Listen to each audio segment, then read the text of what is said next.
Since 2021, there has been one name that has stood out in F1 British media.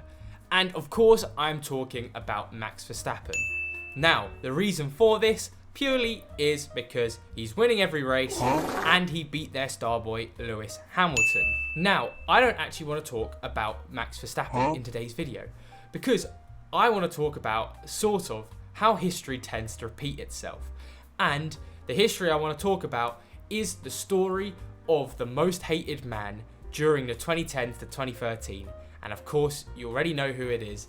It is Sebastian Vettel. Now, I'll start off with his debut, which was in 2007 for BMW Sauber. Because Kubica got injured before the United States Grand Prix, it meant Vettel had his seat, and he did impress. Obviously, he got points in his first race, becoming at the time the youngest driver to score points. Again, there's a parallel because Max Verstappen did the exact same thing, and now he holds the record. Of course, not for BMW Sauber, they haven't been in the sport for donkeys.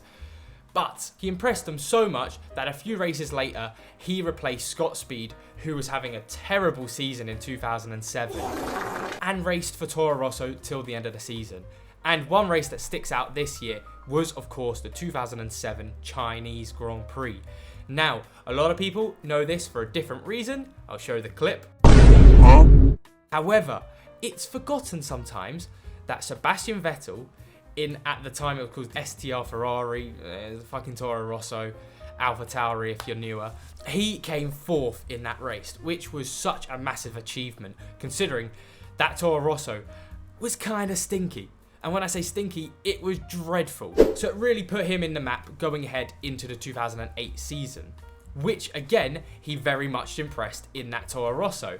Again, one race I could pull out from many that he did well in this season was Monza 2008. Now, not only did he win the Italian Grand Prix in 2008, but he got the pole position as well. So he completely did everyone that weekend.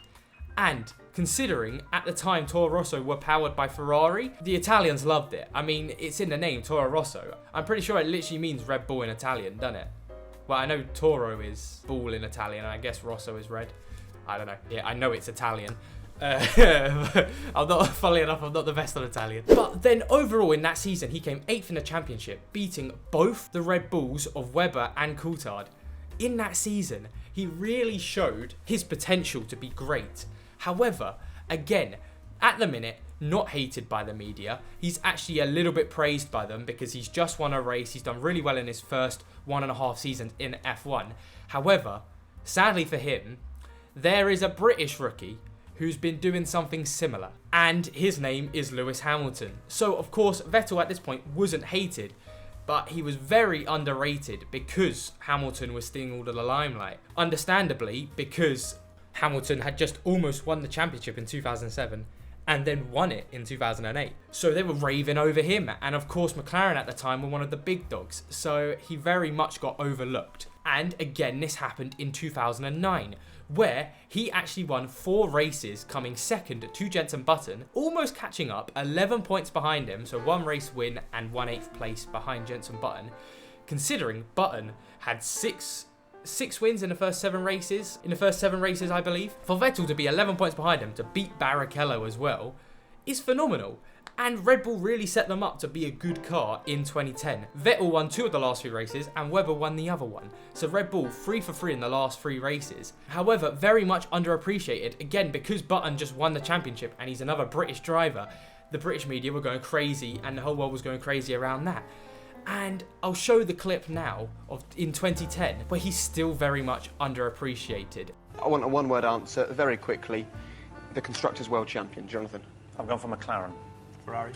McLaren. Red Bull. Didn't we know that was going to happen? Didn't we know that was going to happen? Like you've seen just there, no one thought, apart from Coulthard, because, I mean, he was pretty biased to be fair though, because he had just been racing with Red Bull and he's partnered with them. But no one expected Red Bull to win the championship. And yes, this championship was much closer. However, Vettel did win it and he would go on to win the next 4 championships. And now it's the shift from underappreciated to hated, and this is where it happened. Now, of course, like the reasons you'd think for someone to become hated, of course, it's because Vettel was just winning every single championship.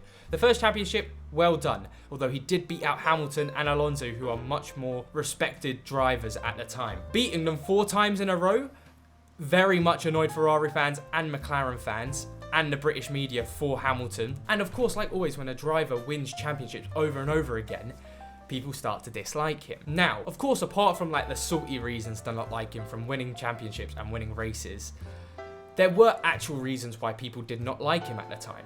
And a lot of it came down to his like immaturity, because he was a very young driver at this point. And I've got 3 points to show why. First one is a major incident. And of course, we all know it, Multi-21. Multi-21, Tim. Yeah, Multi-21. Now, if you don't know Multi-21, basically, Mark Webber was given the order to just, chill out for the race. He didn't need to push because he was in front after the pit stops, and the team had told Webber that Vettel will not be trying to overtake him. However, Vettel completely disagreed with this, went on to overtake Webber, because Webber even said that he wasn't pushing, he didn't expect Vettel to do this, and Vettel won the race, and Webber was furious. The media was furious because it really did just show his maturity, and when you do that to your teammate, it doesn't make you likable. So that really did not help his reputation. Another thing, at the time, again, to do with the maturity of being younger, in interviews, he was very just stone cold and quite arrogant. In the moment, it might be different, but I'd probably do the same. Because he was winning a lot of the time as well, it didn't come off well.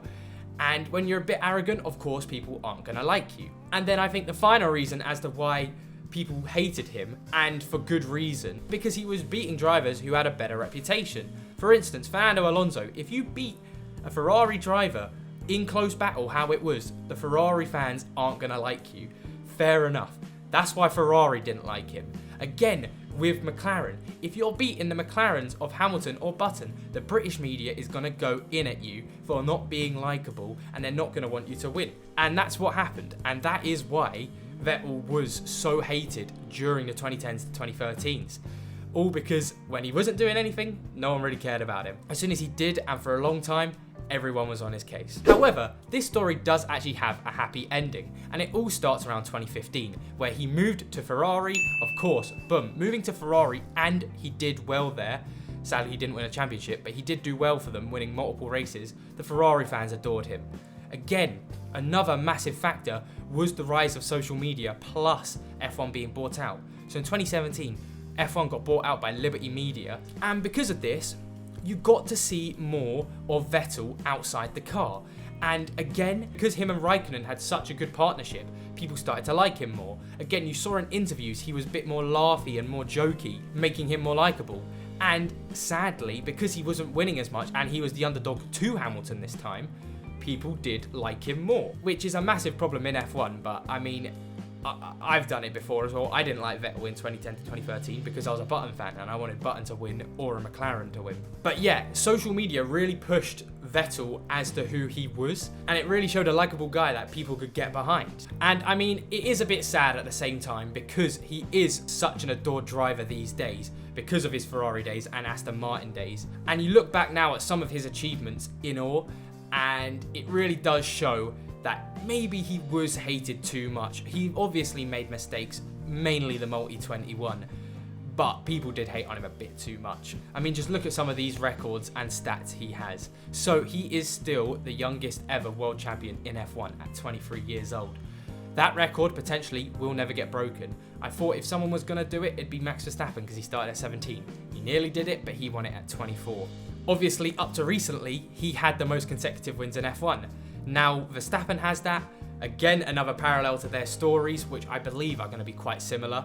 Oh, so Verstappen to Ferrari, I'm hearing.